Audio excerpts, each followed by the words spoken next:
I thought we could start by maybe just briefly getting clear about what are some of the principles. What are some of the principles of peer respites and soterias that we want to use in our own lives and work?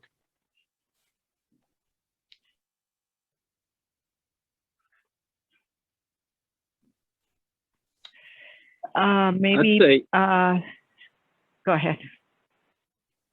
No, please, you go ahead. I was thinking person-centered, and I know Sara kind of was saying that can be misconstrued depending on the situation, but I first had that training in 2008 and got to hear like what that really meant from some people who were founders from Canada. So I know what Sara is saying about that being misinterpreted, but in the true sense of it, it's finding out what the person really wants out of all of whatever they see as their options, and then helping them in whatever way to get that, or living, or whatever kind of help you want or don't want. Right. Okay. Yeah. Essentially being clear, being open to what does this person want, whatever it is, as long as it's not going to hurt somebody or hurt themselves. Right. Any other ideas? What are some of the really important principles? Just two things, maybe just to listen. I think that's an important principle of the Soteria houses, and that's something which the world of the medical model haven't done up to now. They've just kind of steamrolled over a lot of things. It is coming into the medical model in through open dialogue, but with Soteria, it's a different type of listening. It's just lived experience to lived experience, as opposed to academia to lived experience. Mm-hmm. The second principle I would say is kind of a julistic approach. I think a non-dualistic approach, in the sense that psychiatrists have a dualistic approach, which is we can separate people of psychiatric disorders into a segment, and we can analyze them, and we can be separate from them without having a share in what they go through. In other words, we can separate them out totally from us. So just to have that dualistic approach, which is non-dualistic, in that we can accept that we are part of them, they are part of us, and that when we have that, every share, we share out the decisions, and we share out the stakes. Thank you. Thanks, Derek. Anyone else? Principles? Yeah, this is Ib from Vermont. I work at Soteria in Burlington, Vermont. It's my 7th year there. It's our 7th year in operation. And so one of the things I find, I appreciate what everyone's saying, definitely on board. To tag on to what Derek was saying, somehow establish that treat the person as an equal. So, when I introduce myself, when someone comes into the program, often there's, I think, a lot of curiosity as to what exactly they're walking into. And so staff are encouraged to share a bit of their story if the person's in a place to, if they want to know why I'm working at Soteria, what are my values and what do I share with the values of Soteria, and try to uncover the mystery of who I am. I think that can help equalize too. My experience going to the hospital and how I was treated there in that system, and why I value the different kind of system at Soteria. Thanks, Ed. Any other? One more. Principle. What are the principles? How about the idea? I think it sums up what other people have said, but the idea of being with, to, and not for us without us. Right. Being with, yeah, for me, one of the principles that's really important is understanding that whatever's going on with a person, whatever it may be, quite bizarre, maybe even impairing, troubling to other people, whatever it is, it has some kind of meaning in that person's life. It's somehow it's a move towards healing or recovery or survival or moving forward somehow or other. That human beings are self-healing organisms, and just facilitating that is an important principle, it seems to me. So let's talk a little bit about how can we use these principles in our lives and our work? How can we do? What are some ways in which we can do that, and how do we do it moving forward? And what kind of help do we need, or how can we help each other do that?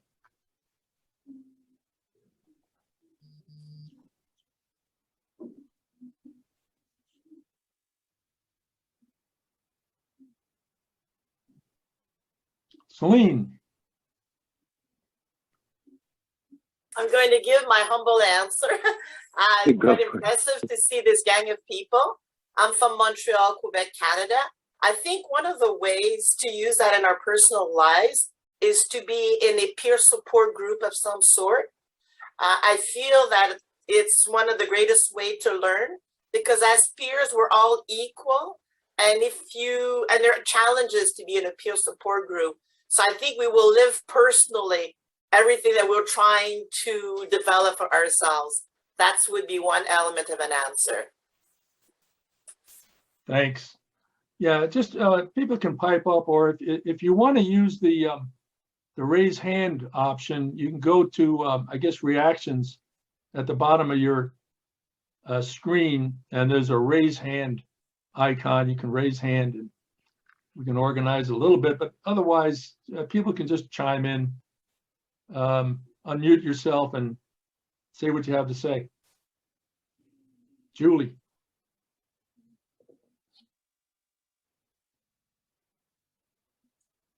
Oh, I'm sorry, it's unmuted by mistake.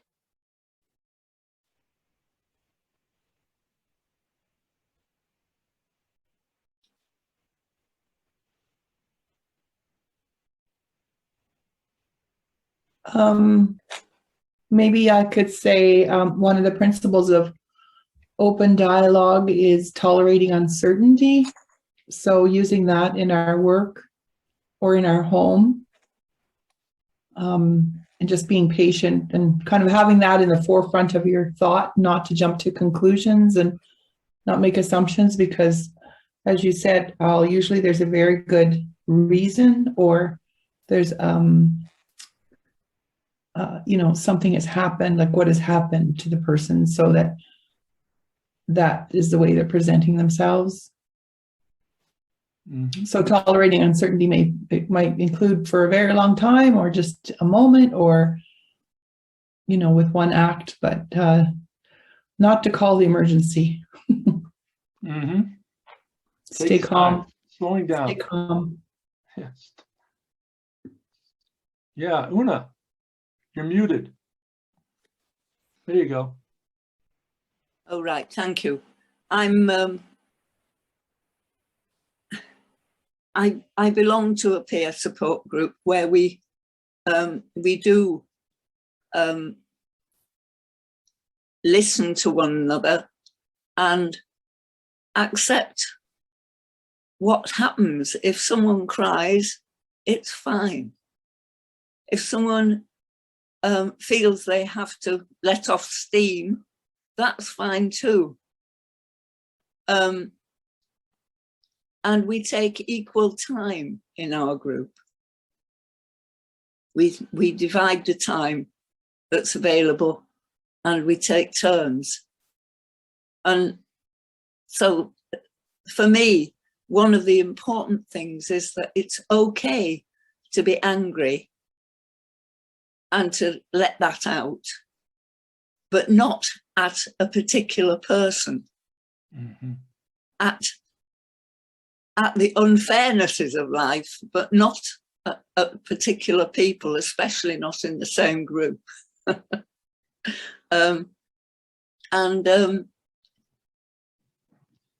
Laughing is really, really a really important one when you've been scared by something or when it's been funny. Mhm. And it being okay to shake and be scared. So all these things are actually, I understand, as being ways of healing. And I'd like to see that in many more places. And one of the things that's happened for me coming here is realizing that there was a similar thing started in my town, my city. And I haven't found out recently what's been happening about it. So I shall start asking questions of the people that I know were involved more than I was. Mm-hmm. Thanks, Una. Anyone else? And I just say I'm in a peer group as well. But I won't say what I'm going to do in practice is to listen more, because obviously it's always good to listen more for loads of reasons. But within the peer group, I think it's good to be able to vent and to be able to say exactly how you feel, because it's a peer group which is, you know, bound by secrecy.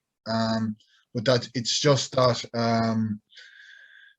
obviously if your kind of reaction kind of travels inwards, it's not a lash out physically, but it goes inwards, it's still not acceptable, but it's more acceptable. So it's a happy thing that you're more in control of yourself. But it seems that in some systems we have, like within the medical model, any bit of kind of a pressure on you, and you're at risk of being victimized. And one thing about that is quite often it just needs you to vent, you to express how you feel, but there seems to be you know, a kind of stonewall about that. And the second thing is, my friend who's a Dutch native now living in an English speaking country now, he's doing a book on julistic thinking and non-julistic thinking in the light of several influences like homeopathy and apostrophic thinking. And so he's asked me to to help him with the book editing, because he knows I'm of like mind, and that you know, his version, like when he's a Dutch speaker, just to be able to make it better for the English speaking world. So that's coming up in the next month or two. So for me, it'll be about prioritizing my time and making myself available. Just what I promoted before was dualistic, to have non-dualistic thinking. So if we throw light on these dualistic practices, which is really backward, you know, that someone can be segregated and kept separate, and that way we're all, yeah. Thank you. Sara. And it's going to be, it's just going to be a few hours, you know, for me to do that. So I'll be doing that. I'm willing to do that. I'm glad you're going to do that, Derek. Thanks. Mira. You only have. Go ahead. I'm typing notes here, and Derek has several times used the word that I hear as julistic. And I was wondering whether Derek could spell that for me and tell me what it means. Okay, well, dualistic is dualistic, and it means that it means objective. So what you study is separate from you, or can be separated out from you, and that you have no responsibilities in terms of your relationship to it, that you can keep it completely like a specimen, you know. Wait a minute. It doesn't matter. Are you saying dualistic with from the word dual, D-U-A-L? Yeah, Is that but what you're saying? it means twin. Yeah. Jewel, yeah, So okay. julistic. We only have a couple of minutes left. Anybody else who hasn't spoken? Jim? Yeah, one of the things that I've found, and I'm a caregiver, my son, is what I've tried to do is just empower him. We always talk about this power and balance, but there is something that we can do about it. And I mean, obviously on the negative side, we can take power away from them by simply these little subtle innuendos that what they're saying is invalid or not important or not interesting. So I just always try to make sure that, and it's not easy, it's really not easy, just to make sure that not just listening, but empowering that and somehow we all have our different ways to do that. So thanks. Yeah, thank you, Jim. Anyone else who hasn't had a chance? Pat, go ahead. Hi. Yeah, I really appreciated what everybody said here. And the thing that I was going to add is one of the Hearing Voices Network principles, especially for family and friends, is to be curious rather than, so it has been easy for me at times to be judgmental about my son with some of the decisions he's made. And as I've learned to be more curious and asking questions about what's going on with him, that's opened up richer and deeper conversations that we wouldn't have had if I would have, been judging him for what I thought maybe was going on, but in reality, wasn't. Yeah, thank you. In some way, that whole idea of keeping things open, tolerating uncertainty, multiple truths, multiple voices, keeping things open is a big thing. And I'm reminded of something that my mentor, when I first started studying, said, "Oh, good, they're going to give us 15 minutes more." In terms of, how do we use this in our lives moving forward in our work? And what he said was this, he said, everyone's doing the best they can in their own situation as they perceive it with the resources they have. It may not be very good, but everyone's doing the best they can in their own situation as they perceive it with the resources they have. And so that's an important, I think, principle. So help try to understand what is going on with this person. What has their experience been? What has happened, et cetera, et cetera. Understanding how that's the best they can do now. Not very good. That's the best they can do. Any other ideas moving forward and using these ideas, these principles in our lives and our work? Jack?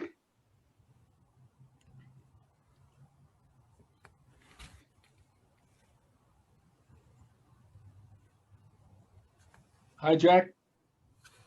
Did you want to say something? Hi. What? Did you want to say something? No, I just joined. Okay, you just got on. Okay. I know what you're doing. Anybody else? Go ahead. I missed what Jim said. I'm so sorry. I missed what Jim said. Maybe he would be willing to repeat it. Go ahead, Jim. Well, I was just talking about, as a caregiver, I'm always trying to make sure that to give that individual as much power. We always talk about the power and balance, and what we can do about that is to make sure we try to make them feel power. And some people will use the term, I've heard parents say this, I just need to let go. Well, there's a difference between letting go of somebody, a loved one, and giving them the power, letting them know that they're capable, that they, that this is their life, and they're going to they may make bad choices, but they have the power. And so every little opportunity and there's many of them just to empower whoever you're with. And I try to practice this too with people I meet and contact, because I think it's, are you all right? That was funny. I'll mute myself. No, it's all right.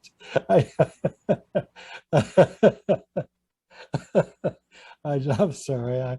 Keeping a sense of humor is, for me, is, oh my God, if I didn't have it, I'd be gone.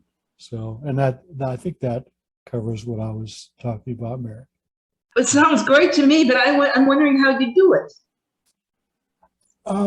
Well, just, yes, I know that's it. It's the little things. It's just the little tiny, well, for example, my son might say, I want to do something, and it'll be, out in the middle. I mean, it's just a wild idea.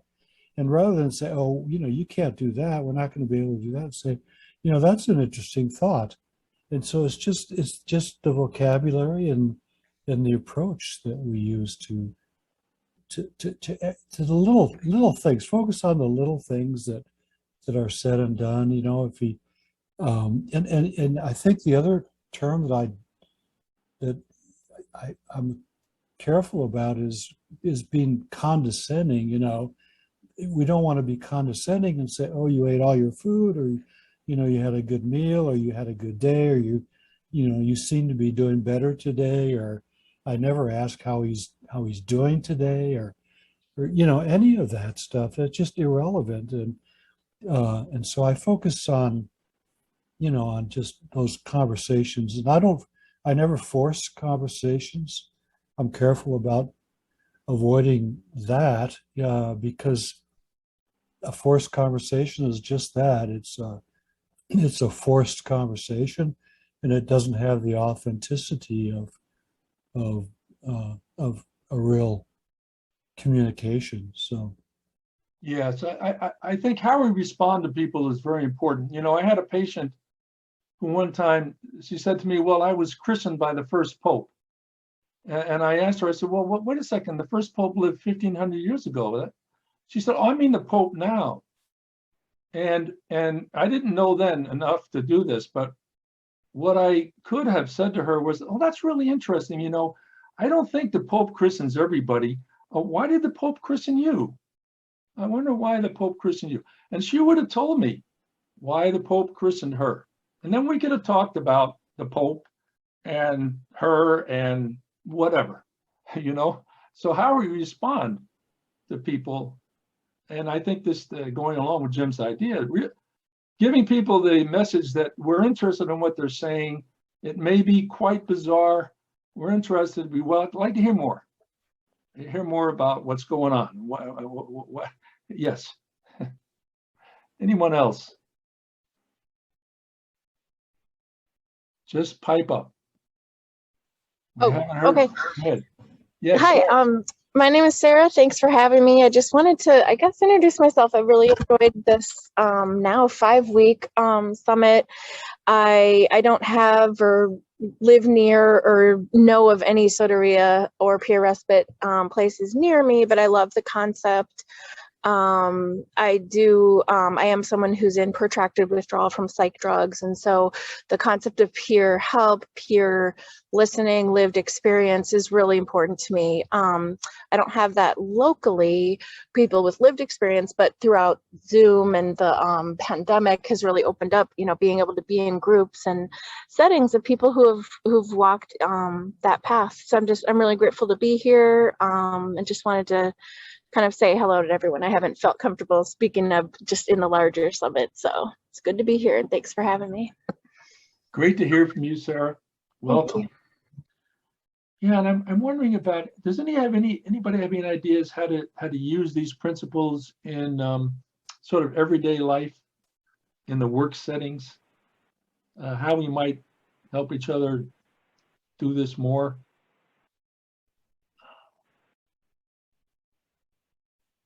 I read an article lately by Peter Rober, and he's a family therapist, psychologist.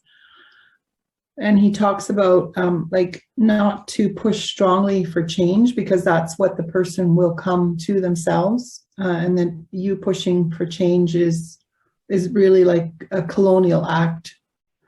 So to try not to colonize the relationship by, you know, enforcing your pace or your resources, and to like on the idea what Jim was talking about, like really empowering. So tapping into the person's resources as opposed to supplying resources and suggesting too many of your resources, but really looking at the whole person and realizing they have resources from within. And it's good. I really like the idea of that colonizing, avoiding the colonizing act. How we know better. Being with people where they are and helping them use their resources. Opening up to their resources. Yeah, what a wonderful idea. Yes. Anybody who hasn't spoken yet, we'd love to hear from any other ideas that people have. I've got one more thought, Al, if you don't mind. Yeah, Jim. One of the things, you know, I'm in a smaller town. Plus in my circumstances, I don't think I don't see myself going out and trying to create a Soteria House here or even a peer support. But I think what I would love to see us do is create a brand of working with and being able to help people that are struggling, whether, in other words, something that would lead back to a Soteria House or a Peer Respite Center, but just be able to communicate. If I talk, for example, if I were to talk to somebody who was struggling with mental illness or who had a son or daughter or knew somebody, I'd like to be able to say what I'm doing here in my situation is working from the ideas that I've got somewhere. In other words, create a brand that can become like a national or international call. So, you know, it would be, I don't know if, am I making that clear, or is that understandable? Rather than we have all this disparate thoughts, you know, there's a Soteria House, peer support, open dialogue. There's all kinds of ways, therapies and everything. So there's all kinds of things that I hear people talk about. But from my perspective, just being with somebody is the most important thing that as a person that I can offer. And I'd like to be able to share that thought and to be able to refer them somewhere to, you know, like a website or a source where they can get more information and learn how to do it. My wife, she and I are separated right now, she asked me, she recently texted, or I guess we were talking, and she said, you know, she's not communicating well with my son, and she's asking me how to do it. You know, she said, how do I talk to him? And, you know, I've been trying to help her understand, but it, you know, coming from me, I can't be that source. So she's got to learn it somewhere else. And I think there's a lot of people in that situation. So just, you know, that would be my thought, as a single kind of a brand that we can latch onto. Mm-hmm. Yeah, well, maybe being with is the brand. Being with. There's all kinds of ways of being with people. And well, that's it. That's the technique. And then, yeah, exactly. And call it the brand, and learning how to be with people that are struggling. Right. So that would be. And I think, you know, if people want to learn more about this, Rethinking Psychiatry is a wonderful website. They have a YouTube channel that has all the videos on it. The meetings that they've had will have these videos from the summit. Rethinking Psychiatry is a terrific resource. rethinkingpsychiatry.org.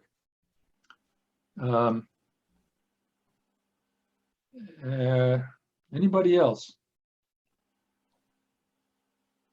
I was thinking, as Jim was talking about, like the brand and whatnot, and part of me is thinking, oh yes, wouldn't that be wonderful? I think the closest thing that I've heard, there's a term in the last several months, dialogic approaches, and that seems to cover, you know, the hearing voices kind of framework, the Hearing Voices Network, and there's a whole, you know, open dialogue approach that started in Finland in the 70s, that they had their third research conference virtually last June. And it's written up, you know, in the WHO report as, you know, the international kind of framework of choice, because it's very inclusive, and it, I mean, which is kind of just what you were saying, you know, to be able to have open dialogue is, yeah, being with. I mean, that's in essence. Yeah, so I'm just throwing that out there, that I'm hearing that term over and over. I'm part of ISPS. I don't know if people have heard of that, but it just seems like that is capturing principles from all the other quote unquote liberal, more socially minded frameworks versus medical framework. Okay, dialogic practices, that's a term. You know, one of the things that I do, I work with a number of parents, the parents of people who are going through hard times, journeys, spiritual journeys, however you want to call it. And really what I'm doing with them is just encouraging them to provide safety, support, and affirmation. Safety, support, and affirmation to people as they go through the experience. Of course, keeping them safe, keeping other people safe, but that fundamental idea, we're just going to provide people with safety, support, and affirmation as they go through what they're going through.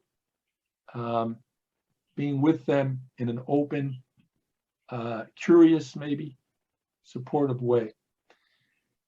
Yeah, well, we have a couple of minutes. Anybody who hasn't spoken yet? Now, we know that the introverts have wonderful ideas. All the introverts have these wonderful ideas, but we have to give them a chance to express them. So please, there's a call for all of the introverts to come out and tell us what you're thinking.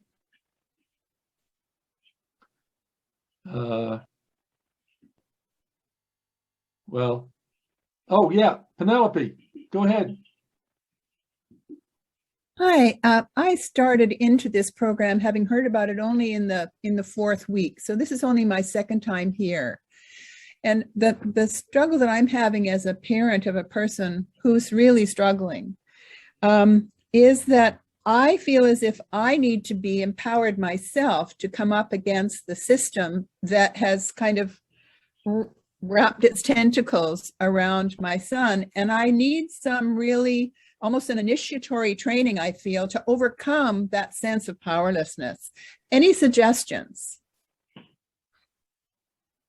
I'll jump in quick, Penelope. I think we're almost out of time, but if you go to the Withdrawal Project,